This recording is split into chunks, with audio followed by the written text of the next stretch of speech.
Basically सिपाहियों का काम ये था कि वो व्यापारियों को प्रोटेक्शन देते थे।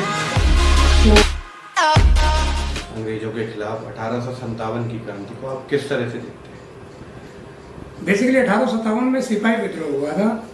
बेसिकली सिपाहियों का काम ये था कि वो व्यापारियों को प्रोटेक्शन देते थे। उसको क्या था कि जैसे क्लर्क वगैरह काफ़ी पैसा कमाने लगे थे, सिपाहियों को उतना पैसा मिलता नहीं था, उनकी कंडीशंस भी थोड़ी सी मुश्किल थी, उन्हें रात को जागना पड़ता था, पहरा देना पड़ता था, और रास्ते में भी उनको व्यापारी का जो ट्रूप था उससे आगे चलना पड़ता था, लोगों से लड़ाइयाँ भी हो जाती थी।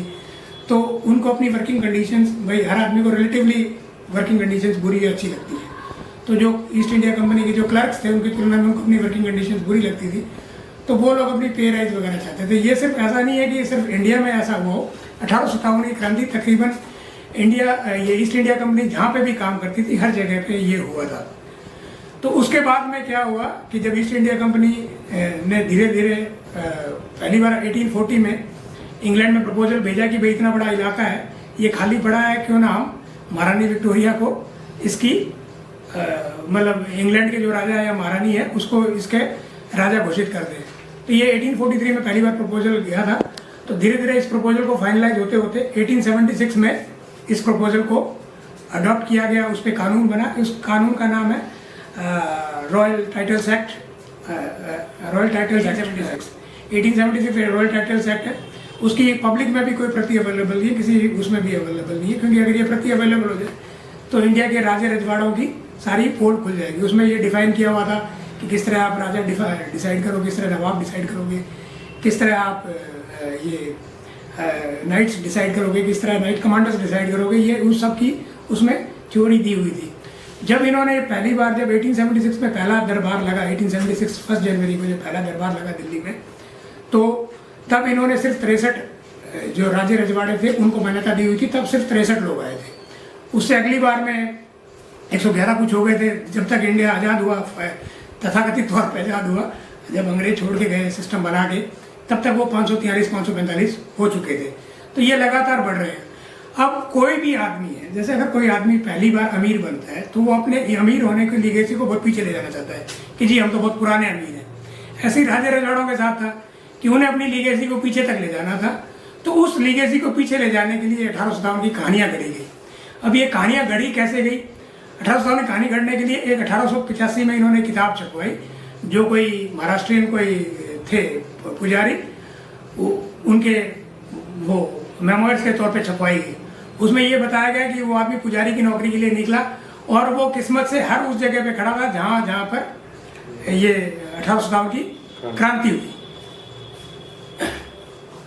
तो वो आदमी हर उस जगह पे खड़ा था जहाँ 1857 की क्रांति हुई। तो इतना तो कोई आदमी हो नहीं सकता जिसके पास खाने कमाने का साधन नहीं हो। वो पूरे इंडिया में ऐसी जगह पे घूम रहा था कि जहाँ क्रांति हो रही हो, पहुंच रहा है।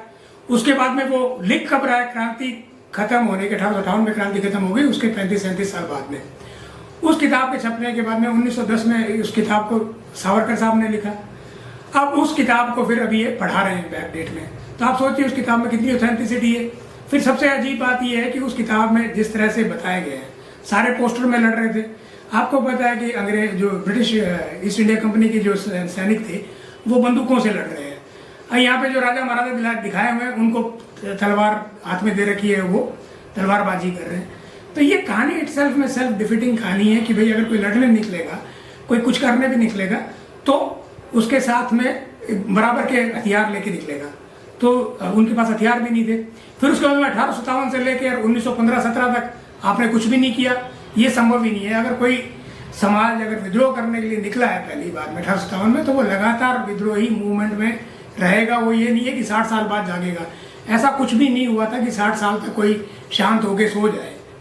ठीक है, तो ये चीज़ें बड़ी अजीब सी चीज़ें, इस पर समाज को रीथिंक करने की ज़रूरत है। बहुत सारे लोग हैं इनको मतलब ऐसे अपने राजा महाराजा बना के उससे कुछ हासिल करना चाहते हैं। भाई राजा महाराजा आपकी जो कहानियों में थे वो ख़त्म हो गई हैं। आज की जो समस्याएं हैं समाज की, वो आज के हिसाब से दूर होंगी, आज के हिसाब से उसका सोल्यूशन ढूंढा जाएगा। राजा महाराजा उसको सोल्यूशन नहीं दे सकते हैं। तो आपको दोबारा सोचने की ज़रूरत है, दोबारा देखने की ज़रूरत है कि इन कहानियों से हमें कुछ हासिल हो रहा है क्या। और सबसे बड़ी बात यह है कि इन कहानियों में हम लगातार हार रहे हैं। आप अपने राजा को बहादुर बोल रहे हैं, आप अपने राजा को ग्रेट बोल रहे हैं, परंतु अंत में अपने राजा को हरा ही दे रहे हैं। तो भाई इसमें सेल्फ डिफीटिंग कहानियों में कभी भी समाज को कुछ नहीं मिलता है, तो मैं दोबारा से सोचने की जरूरत है कि ये कहानी कितनी उपयोगी है, कितनी अनुपयोगी है। बेसिकली ये कहानियाँ समाज को काट रही हैं।